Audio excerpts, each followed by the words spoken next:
Good morning. Hello, good morning. All right, hi. Well, my name is Ray, And this is Princess. and welcome to the Pinoy Money Ideas podcast, and we're on our third episode. Yay, All third right. episode, third week. All right, well, cool. And today we'll be talking about the basics of budgeting. And we touched on it nung last week, when we were Yeah. speaking of utang and debts and how we could curb that. But before we even get further, I want to give a shout out as promised to one of our listeners. May Yeah, listener we have a tayo. link. Oh, meron. Kilig. Rochelle Ann, thank you for commenting on our video, and I appreciate that we found value in the content. So expect a lot more, and of course, a lot more meat to our discussions in the future. No? Yeah, thank you very much for listening. We are so happy that you are reaching out. So if you have more listeners who wants to join our discussion, just don't be shy to reach out and send us a message. Kasi mas masaya if we can accommodate whatever it is that you want us to talk about. Oh, naman. And the more, the merrier. Ika nga, diba? Yes. So we could spread this awareness ika nga, in what we try to be a fun way. Di ba? Fun way. All right, cool. Now, going back, since yun nga, bukod sa para maiwasan natin yung pagbabudget tuloy. Maiwasan natin yung pangungutang, no? That's one of the reasons kung bakit tayo nagbabudget. But Princess, can you tell me any other reason kung bakit ka magbabudget? Well, now that we are on in the topic of budgeting, one of the main reasons why we have to budget, or it's ideal talaga to have your own budget if you want to be financially healthy. It's because you need to see you need to track or see the picture of your financial goals. Because lahat naman tayo, like, wala pa ako ng kilalang tao na walang financial goal sa buhay. Na walang gustong makamit, walang gustong mabili, walang gustong mapuntahan. And lahat tayo may pangarap. And mahihirapan tayong makita yon, or mahihirapan tayong matrack kung paano natin ma-achieve yun kung wala tayong financial goals. Meron ako naisip na paraan para gawin yon. Ay, hindi pala. Sorry. Kung wala tayong budgeting. Hindi, mahirapan tayong matrack yung financial goals natin kung wala tayong budget. Hindi. Yun yung sinasabi ko eh. Meron naman paraan para makamit natin yung mga goals without budgeting. Loto. So kahit may nanalo ka ng loto, kailangan mo pa rin mag-budget kasi ang dami-dami na nanalo dyan sa loto na in less than 5 years, less than 3 years, ubos ang pera. Actually, Diba? yun yung isa sa mga, kumbaga, trap doors ng Yes. easy money eh. Oo. Na mawawala sa'yo kaagad. But, I understand. I was just kidding when I told you about the lotto. Reaching your financial goals, winning lotto. The chances are very slim. In fact, the chances of you winning the lottery is not even worth it for you to even bank your financial goals on winning the lottery. Who does that? There are some. And believe it or not, yun talaga yung one of the, I'm not sure kung nabanggit ko na to in the previous episodes, pero in a study made sa mga Filipinos, around 4 out of 10 sees Lotto as an investment. Oh, it's not an investment, that's gambling. Well, yun nga, it's siguro a matter of perspective din based on kung ano yung income bracket din nila. Oo. Sometimes kasi budgeting in their world is not so feasible. And setting aside like 10 pesos, 20 pesos for a lotto ticket is feasible for them. Yeah, actually, like, with my mom, sa mom ko talaga natutunan yung mga money, Part ng budget niya yung lotto ticket. Okay. So talagang budgeted pa. Budgeted ang lotto ticket. Pero, if you're gonna consider that as an investment, well, this is one of the reasons why I really want to impart the knowledge of financial education eh. Kasi what is considered investment? Well, gambling is not an investment. Will you, or do you have like, it's not even it's a 50-50 return or sometimes zero return. How do you call that? There's no interest, there's no earning capacity. And it's, yun na nga, parang... Sa akin kasi, everything in life, whether it's business, or investments, or even gambling per se, is all gambling para sa akin. But, Yes, but when it comes to stock market or investment naman, there are things that you can study. Pero pagdating naman sa loto, anong pag-aalala mo doon? Yon, exactly. You hit the nail on the head there. Because there's actual gambling and there's taking the risk. An educated risk, a Yes, calculated educated risk. Yan. Which is investments, business. Kasi lahat yan risk talaga eh. Oo. Yeah, but I think we're getting ahead of ourselves. Naikot na tayo. We're gonna go back to budgeting. Ay, ako kasi loto. So anyway, budgeting is the best way for you to reach your financial goals. So what are the principles of budgeting? There are different styles of how you can do budgeting, diba? So let's start with the Pareto principle na pwede mong ipasok pagdating sa budgeting ng pera, which is 80-20. So in Pareto principle, 80% is your overall expenses and 20% automatically goes to your savings. Parang adaptation nga siya ng ng Pareto principle kasi 80-20 again is the Pareto principle, but normally it's used on work di ba? Kasi 20% of your 80% of your effort should be on the top 20% of your tasks, di ba? So pwede rin pala sa budgeting 'yon. Yes. Parang adaptation lang to, no? Oo, adaptation. But if you wanna be more detailed or parang, how do I say this? More disciplined, you can go with 50-30-20 budgeting rule, which is one of the basic budgeting rule that you can follow. So 50% goes to your needs. Ito yung mga important bagay for your survival nga, na your rent, your electricity bills, your grocery, your water bill, yung tipong hindi ka mabubuhay kung wala tong mga to. 30% is wants. Ito na yung allowance mo sa sarili mo. Pambili mo ng kape, panglabas mo sa mga kaibigan mo, panood mo ng sine. Kumbaga, ang tawag is the carrot at the end of the stick. Oo. Kasi, some people kasi parang, pag sinabi mo 80% expenses, minsan naman, hindi mo naman malalaman kung ilan percent doon yung ginagastosan mo for your wants eh. Pwedeng 80% puro wants. Kasi nakikitira ka sa magulang. Diba? So, pwede naman, it's also good na sundan mo yung 50%. Lalo na pag yung mga tao na nakikitira sa magulang. 50% is for your needs. Diba?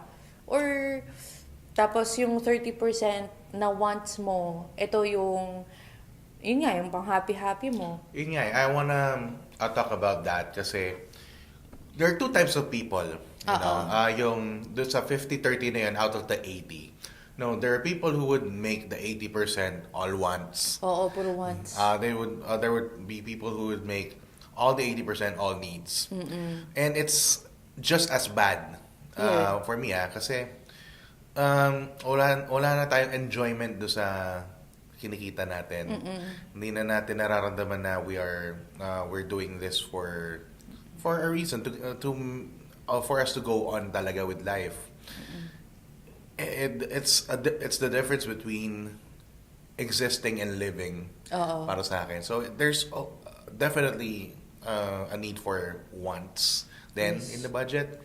Yeah, but One of the things that I've noticed about majority or most of budgeting principles are the 20% mandatory savings. Oo. So parang, alam mo yun, it's up to you how you wanna save, spend the rest. But automatic, you should be putting 20% to your savings. And this is the basic or the minimum that you can allot from your income. If you're earning more, edi kaya mo ng needs and wants mo na 50% lang and then 50% goes to your savings, the better, di ba? Magandang bagay yun. That's an ideal You have, setting. yeah. Well, kung magastos, kung malaki yung pangarap mo, di ba? Pero, maganda yun kung ganun. But 20% is the advised minimum of what you can put to your savings. Yeah, and it actually reminds me of something I have read in the past. I forgot where I heard that or read that, but di ba, we're used to subtracting our expenses from income and then coming up with the savings kung ano yung matira.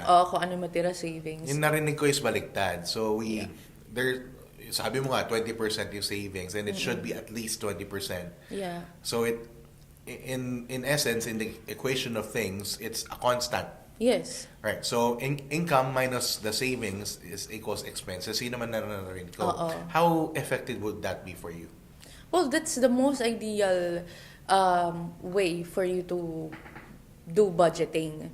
Na automatic 20% of your income pasok kagad sa savings. Iwalay mo na yun. This is the money you cannot use. Kumbaga, na alam mo yun, parang it will be hard for you to reach your goals kung hindi ka magtatabi for that goal. Parang, is that what you want? Na for 1 year, 2 years, 3 years, you're just like a hamster rolling all over. Para parehas lang ang parehas. Diba yung takbo mo, parehas lang. It doesn't go anywhere. Yeah. So if you want to reach something, you want to go somewhere, you want to build, you have dreams, then you should allot money or you should allot savings for those dreams that you have. Well, talking about dreams, I think it's also important that we talk about how do we actually set that goal. Because may mga tao na would have a very simple want or a goal and they want it quick. So perhaps a new pair of shoes. Diba? For basketball or for work. And yung mga ganun mga kamumurang bagay, hindi naman kailangang i-long term mo pa yan. Diba? Oo. Dun pumapasok yung one of the reasons why you have to do budgeting. Kasi dun pumapasok yung katulad nga ng 50-30-20 budgeting rule na dun sa 30%, dun papasok yung basketball shoes na gusto mo. E di magtipid ka na lang sa other side, sa other factors of your life. But the 20% of your savings, that will go to your dreams. So, which begs the question of, ano nga ba yung wants versus a goal? Yeah. A goal is something na, kasi for me, if you're saying na you have a goal, it's like, andito ako sa part of my life right now, and me having a goal, or what I meant by goals, is me elevating my life. Ayun. Diba? Tama. Actually, Buying a shoes will not help you move forward and elevate your life. unless pogi points para sa... Elevate your appearance, your status, but in reality, your life, parang, anong ba tawag dito? Yung level mo in life. I get what you're saying. Kasi both naman are technically wants, di ba? You want to have a want of, let's say, a pair of shoes. Pero what are those goals ba? Which is, you can elevate yung personal well-being mo, ika nga, Oo. your financial health and Yeah. all that. Kasi it could be your financial goal to be, for example, your long-term goal is to have enough money na barya na lang sa'yo yung mga ganong sapatos. Totoo. Diba? So, how pwede are mo ipasok this one Oh, na lang diba? na. So, parang how are you gonna achieve that if ngayon pa lang, you're not doing something about it? And not doing something about it financially. Well, yun nga. Kailangan magsimula rin tayo dun sa, we can like talk about the principles and all that, but why do we want to do this? And it all boils down to what you have in mind as your goals, di ba? Oo. Diba? So, meron tayo short term, Yes. mid-term, long term. This is a way for you to see kasi kung gaano pa kalayo yung tatahakin mo. Gaano pa kalayo yung bubunuin mo para makuha mo yung goal na yun. Like for example, sige, ganito lang yung sweldo ko. Okay, I'll do this 50-30-20 rule.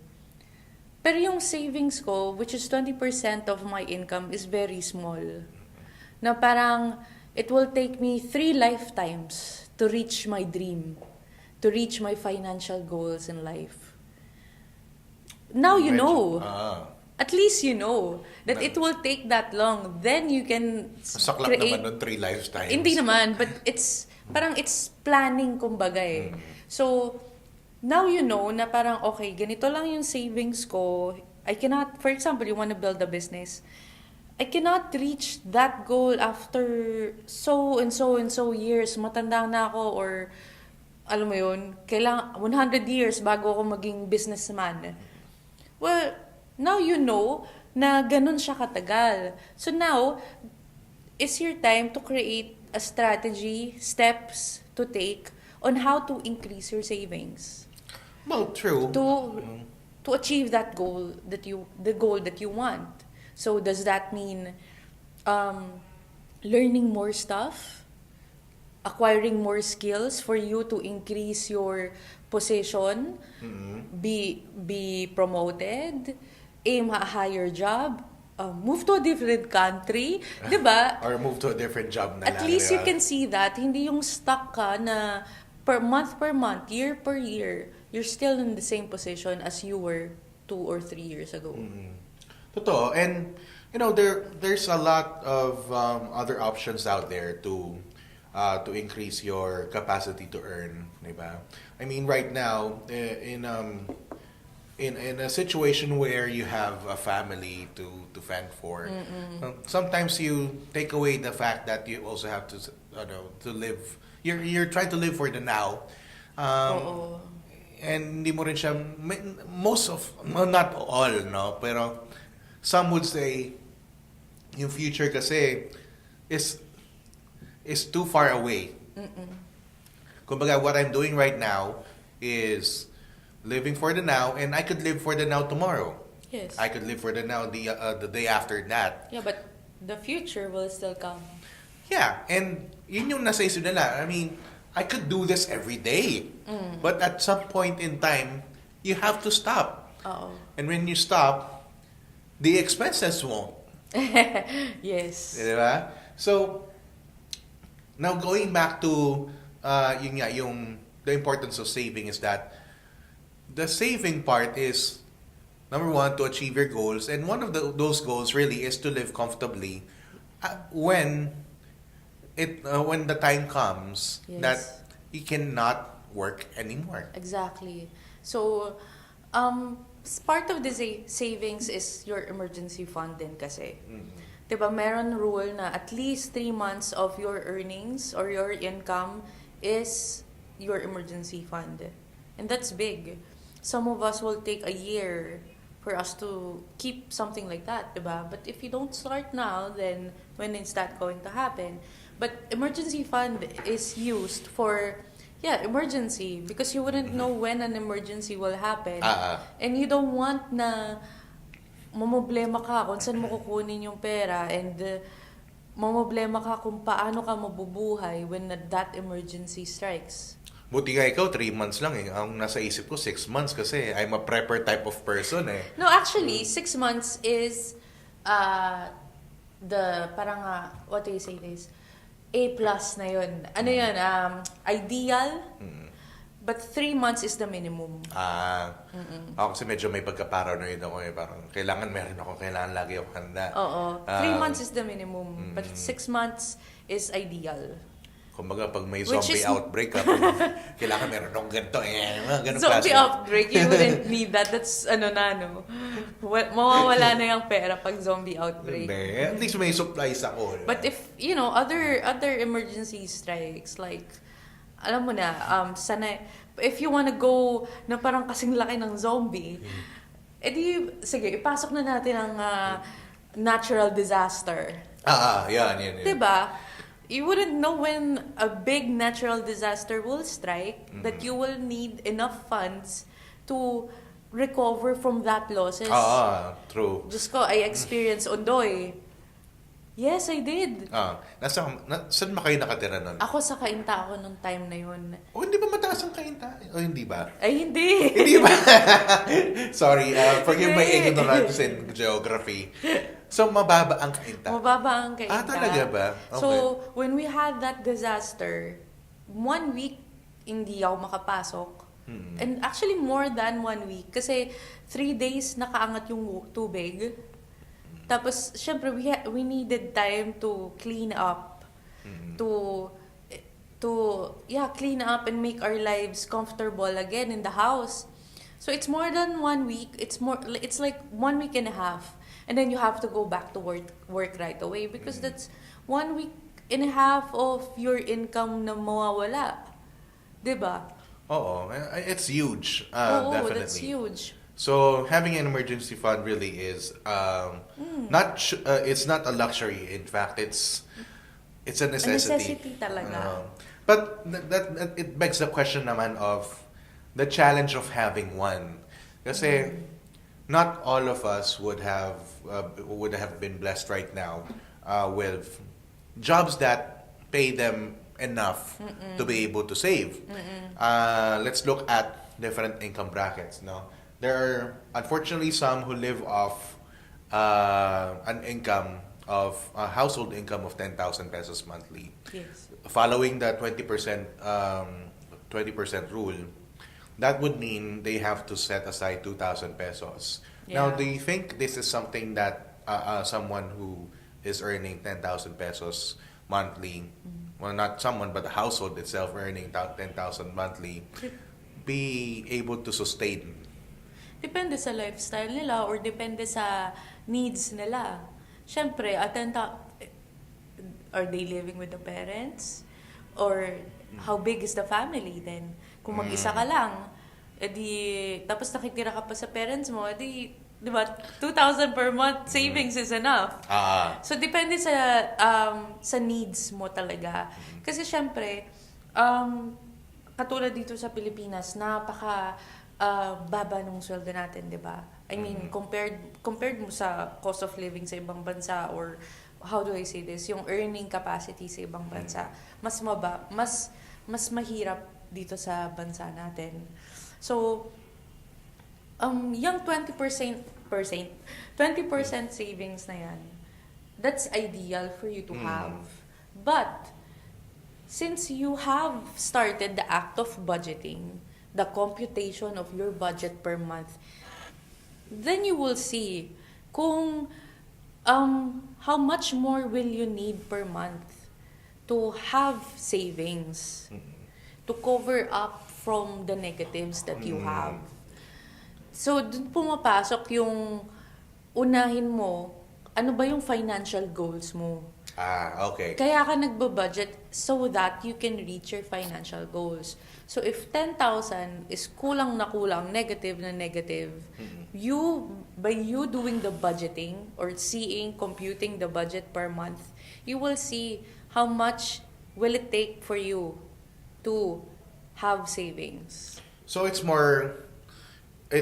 as much practical as it is psychological. Yes. Okay. So, at least nakalatag lahat. Tapos, titignan mo, okay, alin ba dito yung pwede kong tanggalin na lang? Tanggalin. Or ano yung pwede mong gawin para madagdagan?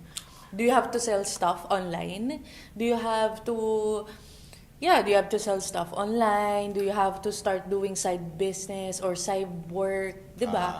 Dun napapasok yung other ways Source of income, no? other sources of income that you can do for yourself. True. And, and moving upwards to other brackets, like, it's ideal for 50,000 household income earner for 10,000 peso savings, and that I believe is more than enough for you to be able to save and possibly invest na rin para kumbaga ma-compound yung earnings mo to reach your goals faster. Oo, yung ginagawa nga or yung ideal nga is if you have enough savings, 20%, yung 20% savings mo na yun, 10% of that will be kept for your investments, and then the other one will be your emergency fund.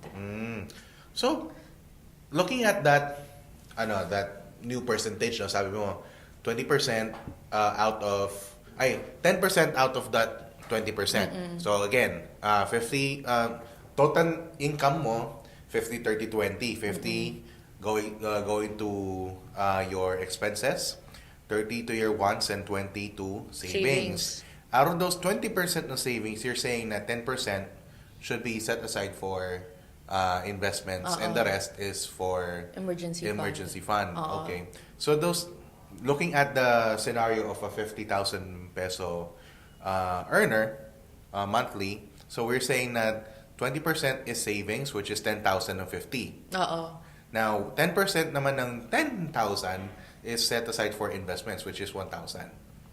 No, 50-50 mo siya. Hatiin mo siya sa dalawa.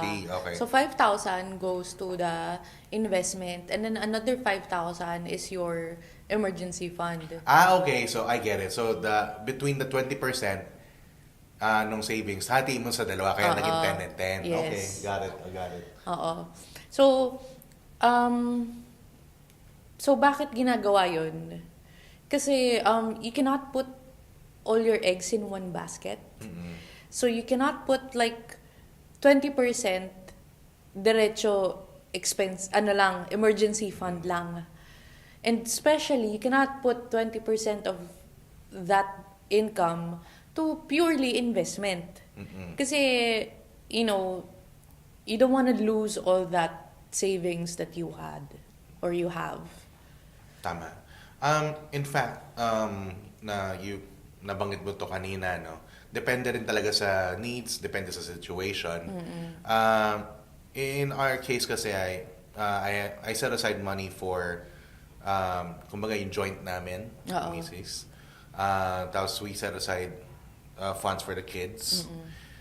So we set aside money for ourselves. Tig-isa kaming fund. And yung fund na yon, kanya-kanyang budget na naman yon. So I have funds for risk-taking. I have funds for my emergency, personal emergencies. Panggastos ko talaga. So, medyo, again, you could tweak it to your liking, pero it all boils down to, from the total amount of the household income, you're setting aside X amount, which is 20%. Diba? And then, doon na kayo maghati-hati kung saan mo dadalhin. Yes. Which is where, I think that's what you're driving at when you were saying, don't put all your eggs in one basket. Kasi one falls through if everything is just in one basket, nasira yung basket, all eggs break. Diba? Yes. The same principle in investing din naman. So we'll discuss that in good length on our next episode. Yeah. And there's this one budgeting style that I have been doing. The daily budgeting style. Okay. Although I don't remember reading about this or nabasa ko ba to?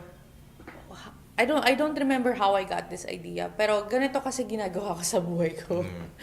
And the reason why I do this, the daily budgeting, is because nasanay ako dun sa daily na binibigyan ng allowance. Oo, baon.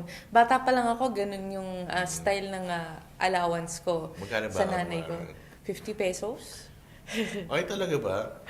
Ang swerte ko pala. Oo, swerte ka. Walang swerte sa ibang... 100 ako a day dati. Ako 50. So, since mababa yung allowance ko per day, kasama na dun yung gimmick ko sa weekend nung...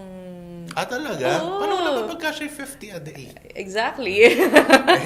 Kasi naman ako 100 a day, di ba? So, paano ako matututo mag-budget? So, prioritization. But anyway, so as an adult, how can you do this? Kasi more on the psychological, kung paano yung personality mo talaga sa person. May mga tao na they cannot do a month budgeting. May ibang tao na per week ang kaya nilang i-budget or every 2 weeks ang budget na kayang-kaya nila. Pero may mga tao na katulad ko, daily ang budgeting. Kasi masyadong mahaba sa akin yung 1 week eh. Pag sinabi ko may budget akong 3,000 allowance for myself for 1 week, ang dami kong pwedeng gawin doon. Oh. Tuesday pa lang ubos na yun. Diba? First 3 days, meron na akong pinang-shopping ko na yan, pinangkain ko na sa labas. Diba? So, I'd rather have a daily allowance for myself. So, how do I do budgeting about this? Well, kung magkano yung expenses ko per month, syempre I computed that na. Kung magkano expenses ko per month. I will divide that to how many days there are in that month. Okay. So, 30 days, 31 days. Diba? Okay. So, kasama dun, yung expenses na sinasabi ko na dinidivide ko, kasama yung meral ko, yung rent, water bill. Everything. As in everything talaga. Dini-daily rate ko siya. Okay. Diba? So, for example, in a month, my expenses is around, sabihin mo na, kunwari lang 20,000. So, I'll divide that per day. Magkano yung needs ko per day. And then, doon na papasok yung wants ko na, okay, so this is how much I'm earning. And then yung, this is how much I am spending on my needs. And then 30% is my wants, which I will divide per day also. Grabe naman yan. Yung isip mo tumatakbo araw-araw. Per day lang, which is also a good thing for me. Or parang madali siya for me eh. Kasi in a way na, okay, at least I know na my daily rate for my income is this much. For example lang example, 1,000 sweldo ko per day. Rate ko kunwari per day is 1,000 pesos. My needs is 500 pesos. So, okay, may 500 pa ako for that day. And then I have, so I will have around 300, 200 to spend for my daily needs. So, dun papasok yung pangbili ko ng Starbucks, pang-grab ko, pangkain ko sa labas. And kung may gimmick ako next or bukas, edi hindi ko gagastos masyado today. Okay. Yun. So, it all boils down to your comfort level. Kasi yun yung nakasanayan mo na meron kang araw-araw baon. And then, kumbaga, there's just a sense of continuity na imbis na si mama mo nagbibigay sa'yo ng baon araw-araw, ikaw na nagbabaon sa'yo sa sarili mo araw-araw. And one of the funny thing was, yung nakwento ko nga sa'yo kanina, yung sa aircon. Parang, since this is how much I'm spending in Meralco, for Meralco daily, for example, I'm spending 200 pesos daily or 250 pesos daily sa Meralco. 'Di ba? Pag pumunta ba ako sa mall para magpalamig or tumambay sa bahay ng kaibigan ko para magpalamig, yung pamasahe ko going there, yung kakainin ko while I'm there, sulit ba yon kesa magstay na lang ako sa bahay? Kasi mas makakatipid ako na nasa bahay ako. Ganun. So, alam na natin kapag pumunta ka sa bahay ng kaibigan or bumisita ka sa bahay namin, hindi naman. Nakiki-aircon ka lang pala. No? Pwede naman once yun, hello. So, alam ko na, okay, pag pumunta sa place, naiinitan to, tapos Kung ayaw nakabukas magbayad ng aircon nyo, why not? Anyways. So, that's your comfort level. And it all goes down to yung mileage mo talaga. Your mileage would vary. Each person is different. Each of those principles could work. But it's merely a guide as well. Yes. But at the end of the day, the budgeting stuff is just kumbaga, your transport towards what is more important, which is your goals, Yes. diba? And your goals, para sa akin, has to be specific. It has to have a peso amount tied to its, Oo. and it's time bound. So, kunwari, short term, siguro mga 6 months to 1 year, you want to achieve something. Ano yung something na yun? You have to be specific. Why? Kasi you want to have a peso amount tied to it. Yes. Kung wari lang siguro, I'll think of a goal. Short-term goal ko, I want to be able to have possibly a new pair of shoes na naman. Or travel. Ayan, travel. Good, So, good. pumunta ng Siargao. Okay. Or Calaguas. Or Singapore. Ano sa say? Sige, let's put it Short on term. Singapore naman. How much would you spend, how much would you imagine spending for that goal? Trip? Depende how long. But siguro mga 20. 20,000. Oo. So, 20 to 30. Mahal dun eh. Sabihin natin 30, Oo. just to be safe. So, 6 months. 6 months. Kunwari, yun yung time frame mo, 6 months, di ba? Oo. So, it only means that in 6 months, you have to earn 30,000. Or save up. Yeah, save up to, kasi earning is different from saving, right? So, let me backtrack. So, in 6 months, you have to have saved 30,000. So, at least meron kang specific na goal. You can work towards having 30,000 in 6 months. Same goes for long-term goals and mid-term goals, diba? So, you have to, the importance of having a specific goal, which is something that you could tie to a peso amount, so that you know how much you need to spend, how much you need to save, and how long it would take you to get that. But here's the thing. That will have to go to your wants. Going to Singapore, traveling, that will not help you reach your long-term goal. Eh. Well, yun nga eh. It's not going to elevate you with your current situation. Yeah, I would agree. At the same time, it's yung wants kasi is more, para sa akin, both the wants and the goals are in general just wants. Talagang wants lahat yan. Now, the goal itself, yun yung relative na eh, per person. What if that person had really dreamed of going to Singapore for a very, very long time? That's a goal for her. But for people who are just wanting to go to Singapore just for the heck of it, that's just a want. So it's relative. It's more like kasi for me, when you say 20% savings, there goes your investment and your emergency fund. But you saving money to go to Singapore and spending it all just to go there, saving money just to go there, will not make you financially healthy. Well, sa akin kasi, the end result of having to earn money and having to save money is for you to enjoy life. I guess dito na tayo we can agree to disagree here. But the full point of having, being healthy financially, being able to have excess funds to spend, is for you to be able to spend without having to worry about the other stuff that is necessary. So, nandito si mga necessary things. Tapos, nandito mayroong mga excess ones na gusto ko matagal nang gustong gawin. But, I cannot afford it in the past kasi I had to, number one, save for it pa. So, I guess my point here is that the end result for me, the end result is not the money.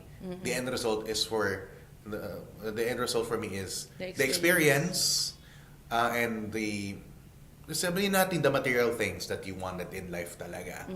Kasi at the end of the day, hindi ko naman madadala sa hukay yan. I can leave it to my kids. But as for me, just thinking about myself, what have I done in my life? Parang ganon. But again, we could disagree to agree to disagree. Yeah. But I can see where you're coming from. Maybe you can use that for your kasi for me, when you say savings, this is money that earns for you, and then a money that is yung nga emergency fund mo yun. That something happens, you have something. And saving up for a trip, for a short term or type of goal, will have to fall into the wants. So you can set aside budget na under your wants to get that goal. Kasi the reason why you are doing savings is to be, how do I say this? To be financially stable eh. To be able to, parang kahit anong ma-experience mo na mawalan ka ng trabaho, yan nga, di ba? Maundoy ka ulit. You have something to spend, or you have something na mahuhugutan mo ng pera. And the reason why it's ideal to invest half of that savings is so that it's earning for you. So maybe if it's earning enough, yung kinikita nun can be used to your small wants. But there are other financial goals kasi na sobrang bigat eh. Diba? Educational. Diba? Okay. Education ng mga anak mo. Pagpanganak ng asawa mo. Pag another kid. Alam mo yun, medyo... I'm not thinking too far ahead that way. Pero I see the value, and I actually appreciate that we're... It's not necessarily contrasting views. It's just a different take on the definition of wants and goals. No? But at the end of the day, eto na naman tayo eh. Whether it's you, whether it's me, or whoever is listening at this moment, you know, it all boils down to what you want in life. You know, what goals you have in life. Think about that, and see to it that you have a budget scheme for you to be able to get that. Yes. Now, if you're finding it hard to budget, if you're finding it hard to save up for whatever that goal is of yours, whether it's classified by Princess as a want or classified by me as a goal, then nahihirapan ka, it only means that it's not important enough for you. Think of another goal. Yeah. Maybe on our next episode, we can talk about, diba nga, we will be talking about sources of income or investing. So maybe we can talk about saan mo gagamitin yung pang-invest mo. Kung yung kikitain mo dun sa investment, bakit kailangan mo ng additional sources of income? Mga ganung bagay. Yeah. In essence, parang we'll touch on the basics of investing. And then, of course, yung offshoot niya is, yung benefits of having an investment, which is what you're saying. Part na yun nung financial goals mo din, di ba? Tama. Okay, so thank you for listening to this third episode of Pinoy Money Ideas Podcast. I hope you like it. I hope na nakakuha kayo ng mga ideas or na-gets nyo why everybody needs budgeting. Yeah, they should. So, don't forget to join our Facebook group, Pinoy Money Ideas, for more discussions about personal finance. And please don't forget to subscribe to our Spotify and YouTube channel to be updated for our next episode. Yeah, and if you have any questions about this episode, about this topic, or previous episodes, in fact, or reactions, or any complaints. Wala naman complaints. Complaints sa presinto kayo magpaliwanag. Yeah. No, but if you have any questions that pertains to personal finance, do not hesitate to send us a message. And again, you could achieve that by joining the group. Just post your question. We'll be happy to answer. And in fact, we could actually build an episode around that Yes. if it's a very good one. No, and we'll address that. We'll give you a shout out on the next episode. No, now once again, my name is Ray. And this is Princess. I'll see you again next week. Yeah, bye. All right, goodbye. Thanks.